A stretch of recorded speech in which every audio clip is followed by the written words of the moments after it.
Hi, and welcome to another episode of Adding the Alchemy. I am one of your co-hosts, Angie, and I am a board-certified holistic health practitioner. And I am your other co-host, Angela.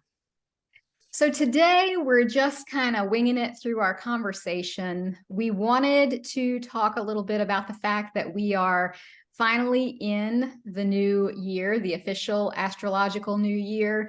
It is spring, it is Aries season, and we are in the thick of the newness and the new beginnings. And one of our earlier podcasts I guess it was the first week of January, we talked about our words for the year.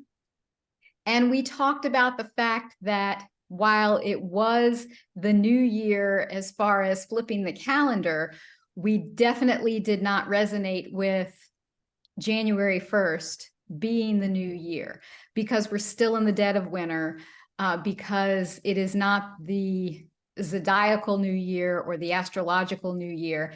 And so we were really curious about how different things would be by the time we got to this week, to the first of spring, to the first of Aries season. And I think we can both agree that things are hugely different than they were on January 1st.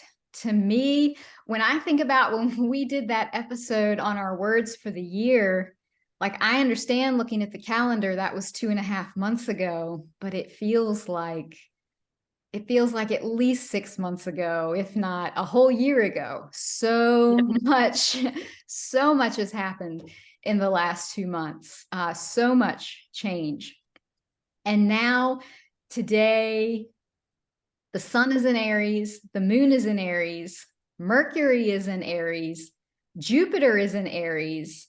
And for me, I have a tremendous amount of fire in my chart already. I have a stellium in Sagittarius in my first house. So my chart's full of fire. So when we have all of the planets and the moon in this cardinal fire sign, ooh, that's a lot for me. That really is a lot for me. And my circuits can get overloaded pretty quickly with that. So I have to be careful with that energy. But I definitely can say that I felt probably the biggest shift of the last 2.5 months. I felt when Saturn was moving into Pisces, and that it actually shifted, I believe, on March 7th. So Saturn stays in a location for about 2.5 to 3 years. And for the last 6.5 years or so, 6 years or so, Saturn has been in Capricorn and in Aquarius. And both of those are Saturn ruled signs. So Saturn is a task master. Saturn is a disciplinarian. Saturn likes to crack the whip on us. And when Saturn is in a Saturn ruled sign, it feels very comfortable there. So it can be really, really hard on us. Saturn moving into Pisces, it doesn't know how to act because Pisces is very free-flowing and emotional and intuitive, and Saturn feels very uncomfortable there, which can actually work in our favor when it comes to getting that load lightened a little bit, because we are not feeling the impact of that cracking the whip disciplinary action quite so hard when Saturn is in a place that it doesn't feel comfortable. And for me, that shift was significant. If I look at my journey over recent years, the biggest part of my healing journey really was in the last 6.5 years. I would say that it started in the second half of 2016. And I felt in late February, early March, when the shift was about to take place, I felt such a sense of finality that healing chapter of my life was closing. Not necessarily that I wouldn't have any more healing to do, because it's a never ending journey. But the 6.5 years of my life that was completely dedicated to healing, that chapter was done.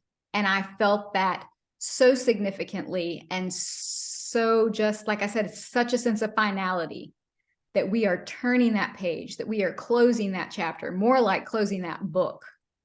And now we're starting over fresh. So that's really how the last couple of months have impacted me the most.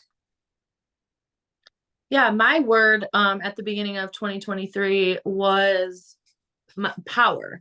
So I made the decision that I was going to start standing in my power more and remove all of the things that were holding me back from that. And it definitely has been a ride. Even into the beginning or the end of 2022, I had certain things happening, and into the beginning of 2023 that really showed me like what I was giving my power to, and like it's time to look at all of these things.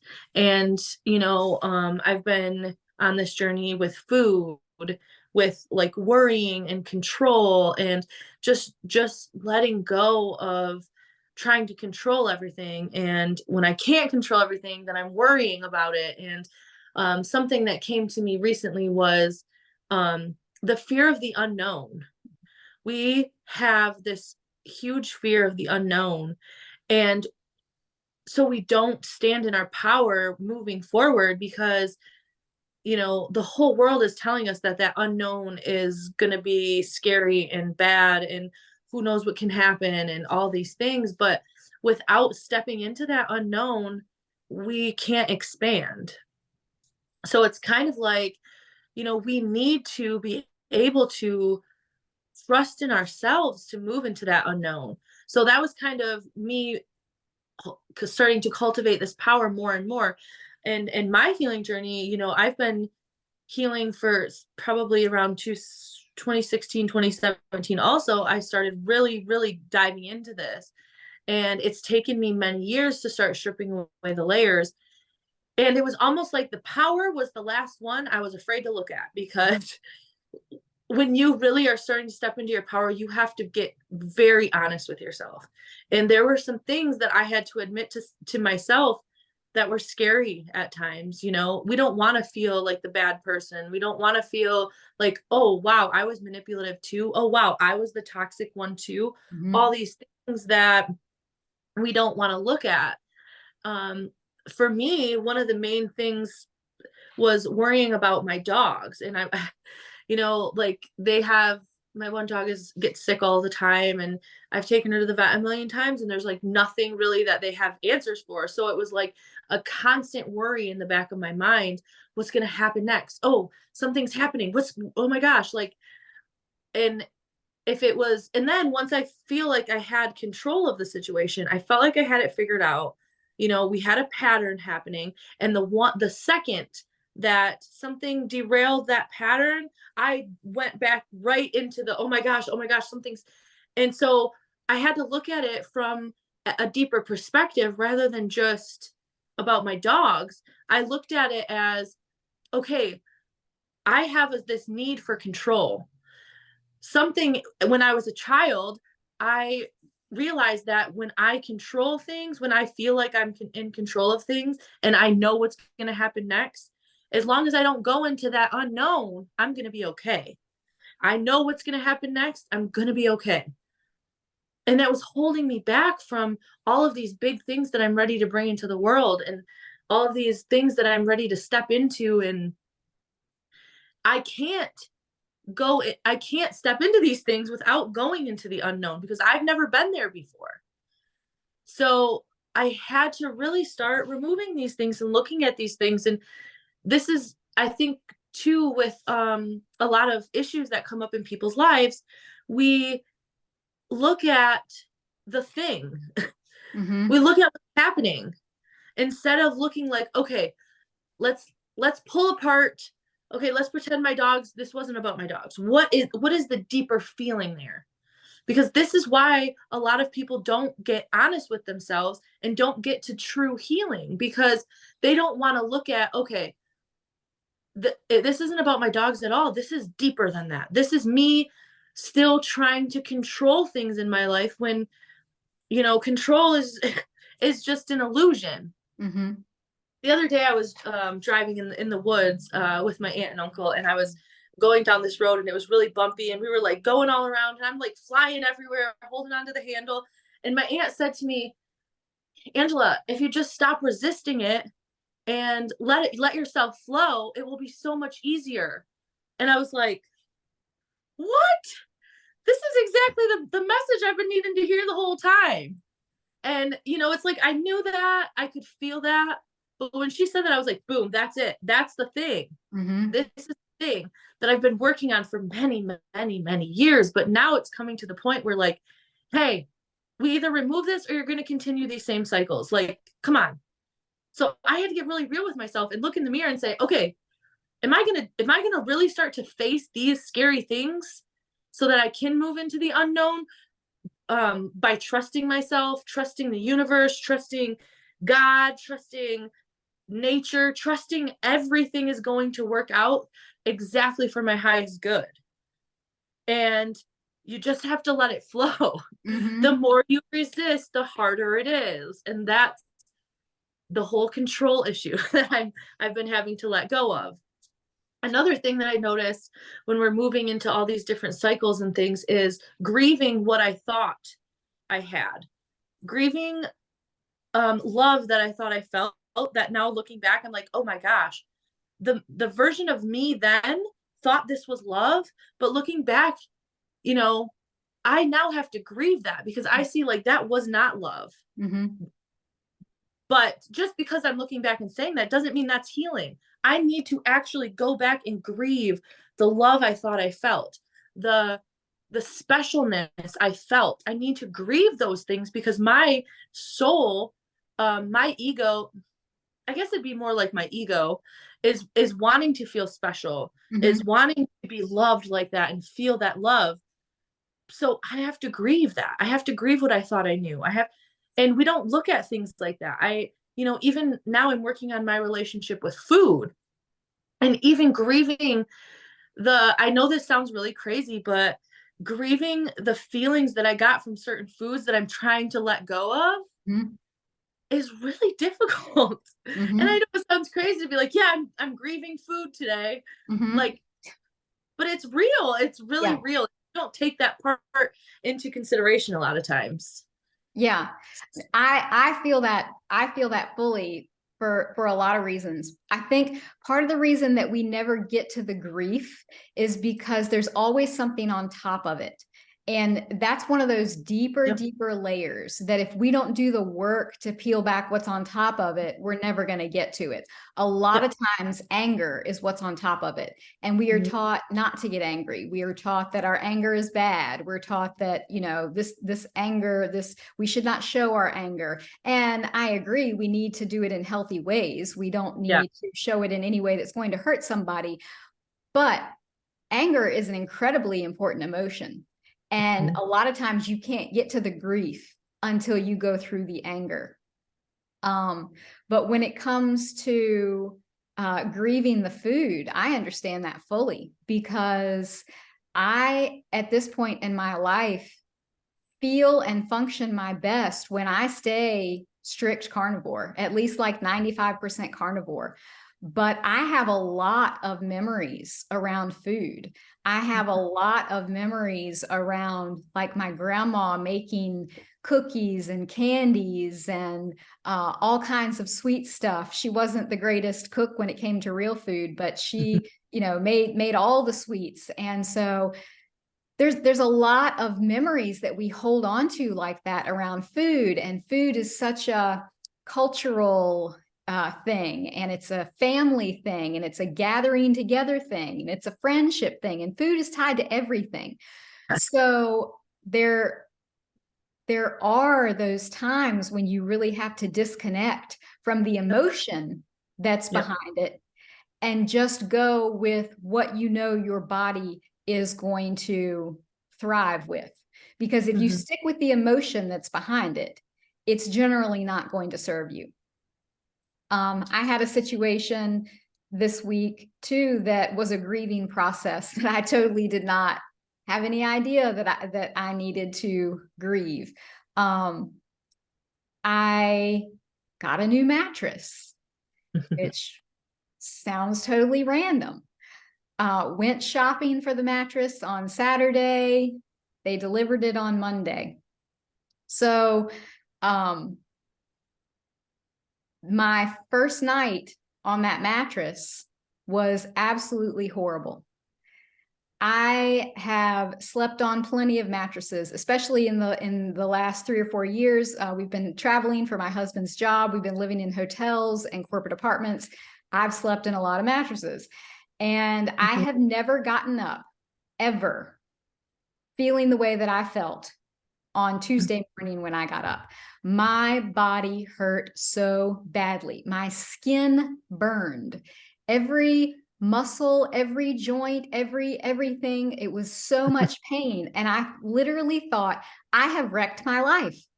Mhm. Like, I have just gone out and spent a fortune on a brand new mattress, and I let them take my old one out. It's not like Mhm. that I put my old one in another room. I let them take it away. Yep. And I thought, what in the world have I done? This is my sleep. This is where I spend a third of my life. I have completely ruined my life.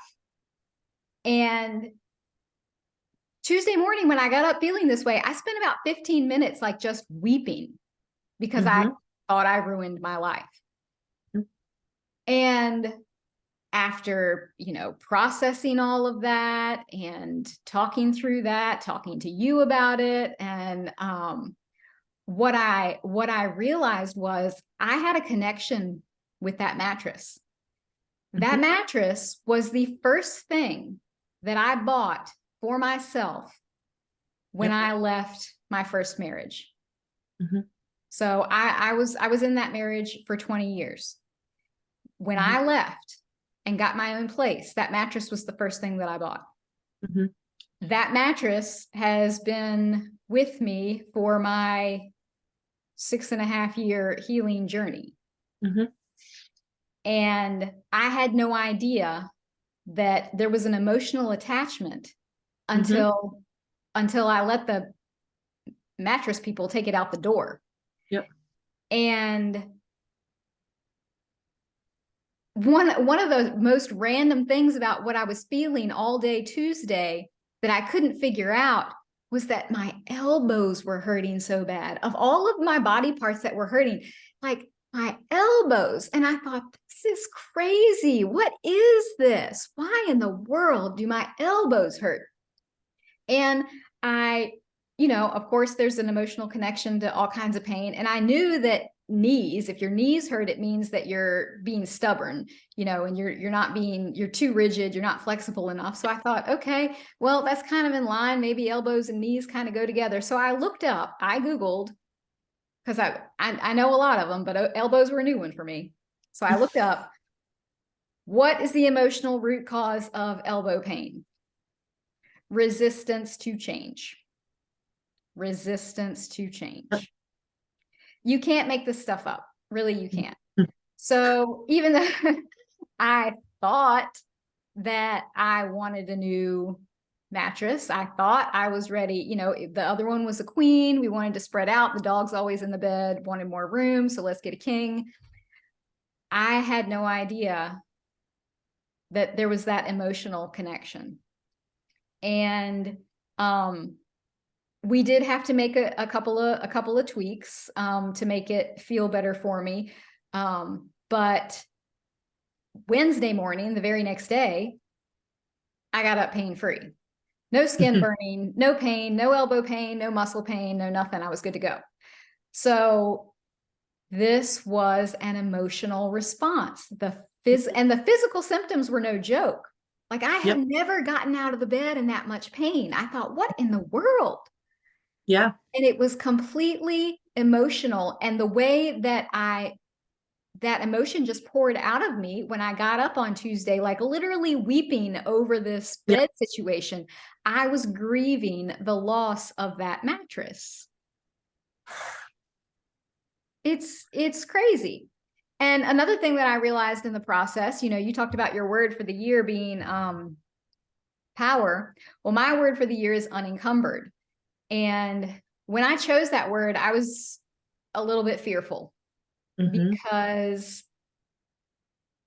I wasn't exactly sure how far the universe was going to push me on that. Like, oh, okay. How much do you actually want to be unencumbered from? So I was a little bit fearful, but because I figured, all right, if there's some fear here, it's probably the word I need to choose. So, and there have been some losses in the past couple of months that I did not expect, that were painful, but everything for a reason. But what I realized this week is that my resistance to change keeps me encumbered. So I become unencumbered when I stop resisting change. Yeah. And I mean, it's very similar to what you've been experiencing. Our words are different, but our experiences are similar. Yeah. So, and it's almost like the same thing as like the resistance we have to change is because of that fear of the unknown. And this story is a perfect example of what I was saying of, we think it's the mattress, we think it's this, and we think it's that. But when we really stop and say, like, what's going on? Like, my body's talking to me. What is it saying? It wasn't about the mattress at all. I mean, it was a big shift and a change and all of that. Yes. But at a deeper level, this was like about the change and the resistance of change, so it's such a good example of what I was saying is like when things in your life, when your body's talking to you, or when you have big emotional reactions to things, that's something you can stop and break down and say, what is this inside of me? And if you didn't look at that, and it's like, if we don't look at these things and you're like, oh, my mattress, oh, it hurt my body, and da, da, da, da, da, you may very well have been in pain the next day. Sure. And continuously until, or that same belief, that same pattern would have shown up in a different way, in a more loud way. Like, because right now it's like my sleep, like this is my sleep, like it's so important. What if I didn't look at it then, what's going to come next? It's like the universe, God, is constantly pushing you towards what it is that you say you want. But we don't always receive that because it's difficult. We have to look at ourselves in the mirror. We have to get really honest. And when we were on the topic of food, I had a food meeting thing yesterday, and it was all about around the energy of food and all these things. And she said something about how children, like you said, families, and it's all about food, and food is connection, food is love. And, it was like, as a child, when we don't get our emotional needs met, or when we need to feel a certain way, when we want to comfort or whatever it may be, we reach for that food because food never will leave us. Food never makes us feel icky. Food is loyal. Food is, it's like a best friend.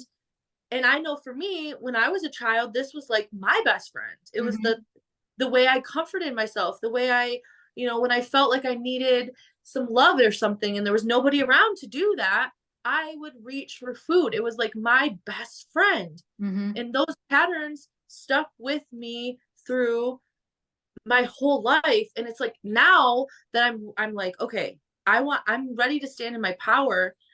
I had to look and say, food holds power over me in many ways. And that was kind of like scary to look at, because like, I don't want to be that person who's, oh, I don't eat this, I don't eat that, but sometimes you have to be. I mean, that's, and so it not only is it about the food and looking at my relationship with food, but like, then when I go to a family barbecue and I don't eat what they're eating, that's that's breaking me away from my family too. So this goes deeper than just the food. Right. So it's the same thing. This is not just the food issue. This is so much deeper. Mm-hmm. So in finding my power, I have to look at that. I have to look Mm-hmm. at what holds that power over me. Mm-hmm. And we Yeah. don't, that's something, if you were to ask me 3 years ago what holds power over me, that's not something I would have ever thought to say. That's not something that I would look at and say that, you know? Mm-hmm. But there's so many things that we give we give our power to that we don't realize, you Yeah. know? Yeah. So, Yeah. And with the food issue, I can apply that to my word as well, because on one hand, I could think, okay, if I'm going to stay strict carnivore, that's very restrictive. That's very, I could say that's very encumbering. It keeps me encumbered that I yep, have to be that restrictive with my food.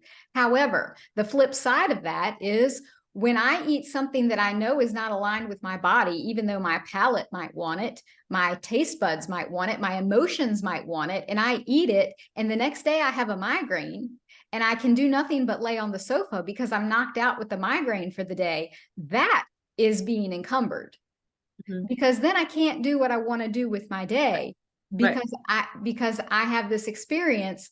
But the actual freedom, the uh-huh, actual unencumbered, mm-hmm, is living in a body that feels good. yep, And for me to feel good in my body and my brain, I need to be in ketosis. I need to be eating a meat-based diet.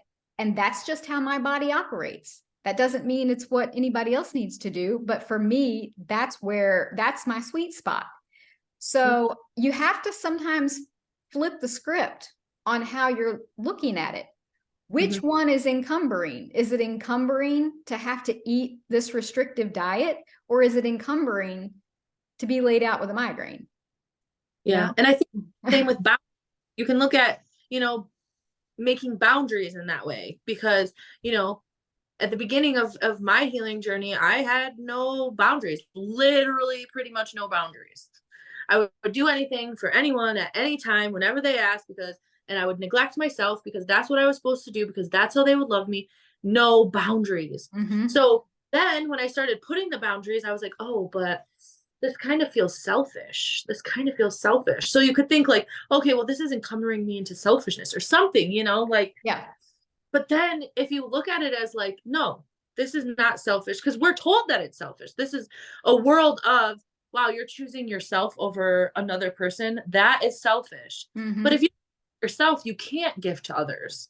Correct. So when you're giving out of that empty cup, when you're giving people everything you have, you're going to feel like crap. When you set those boundaries and you're like, okay, no, I'm going to take care of me first, you fill your cup up and then you can give it to others. You can do this, you can do that for people when you feel like you can, when you have the energy, when so it's not like being selfish. It's like, it's kind of like a journey in itself, setting the boundaries, because Mm-hmm. you'll go from doing everything for everyone, giving of yourself, being burnt out, being, tired all the time, no energy. And then when you start filling your own cup up and you're like, start healing yourself, shut those people out for a while and completely go within.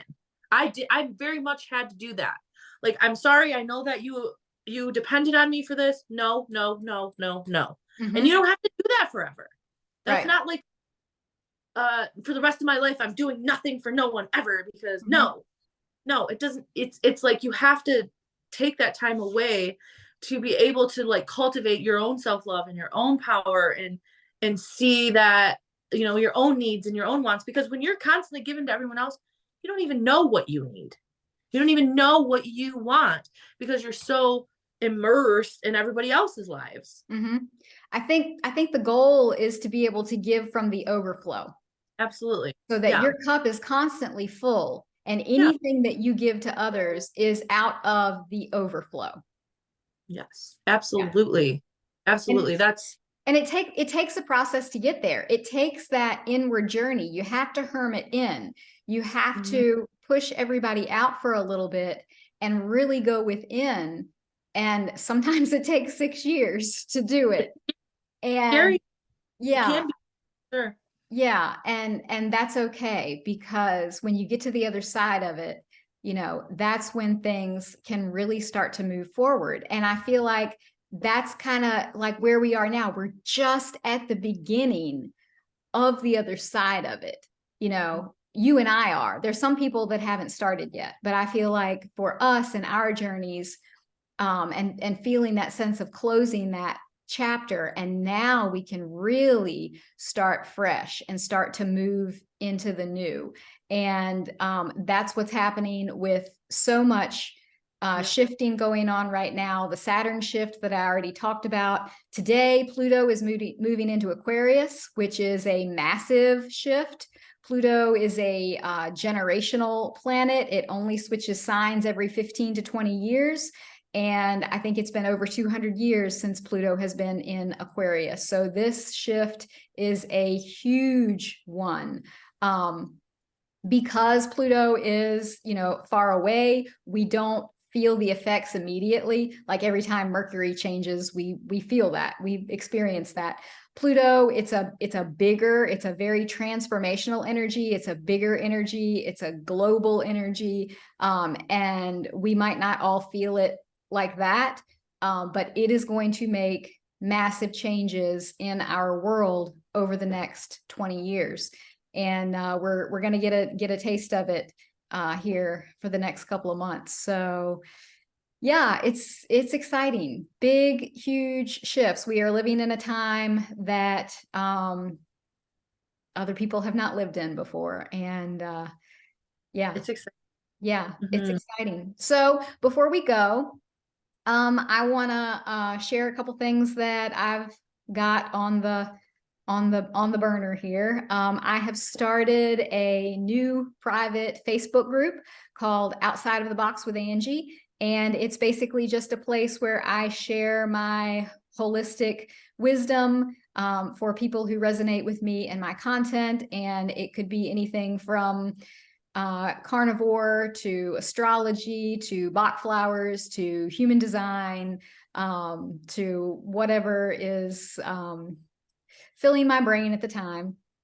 So if you are interested in joining that, look me up on Facebook, Outside of the Box with Angie. And yeah, my calendar is open for health consultations and also for human design stuff. I've really been diving into how the human design, there are certain aspects of the human design chart that really can show you some specific areas about your health and wellness, some things that you can really dive into and look at based on your design, how you might thrive physically. So I've been practicing a little bit, doing readings for people in that realm. So if that's something that interests you, let me know. But yeah, I'm excited for the new things that are ahead for us. How about you? Yeah, I am opening up to one-on-one healing, like journeys, I guess we call them. And so this is just, I talk about healing in here, often, and talk about like how I get to the root of these things. So this is exactly the process that I take people through, is going into like what's happening in your everyday life, the things you want to change, all of the things that where you want to go. And if you don't know what you want, there we can start there too. So it's a healing journey, and we go once a week. We have a call, and there's other things that come along with that. So that you can look me up on Facebook, Angela Irene, and and you can send me a message, and I do have free 15-minute consultations to see if we're a good fit to work together, if that's something that you want to jump into as well. Very good. Yes. And I can tell you from personal experience of sharing energy with this lady for, it's been at least a year now. Yes, her insights and her energy are incredibly healing. So take her up on that, because I know that my life has drastically improved and shifted since I have been sharing myself with you. So yes, very good. Okay, guys. Well, we're going to go now. It has been an honor today. This conversation has been, like I said, just kind of fly by the seat of our pants a little bit, but it's been a good one. Mhm. So please, if you have comments, drop it in the comment section. We will get back to you. If there is anything that you would like to hear us talk about, let us know. We are open for discussion and we would love to connect. So thank you for listening, and we will see you next time.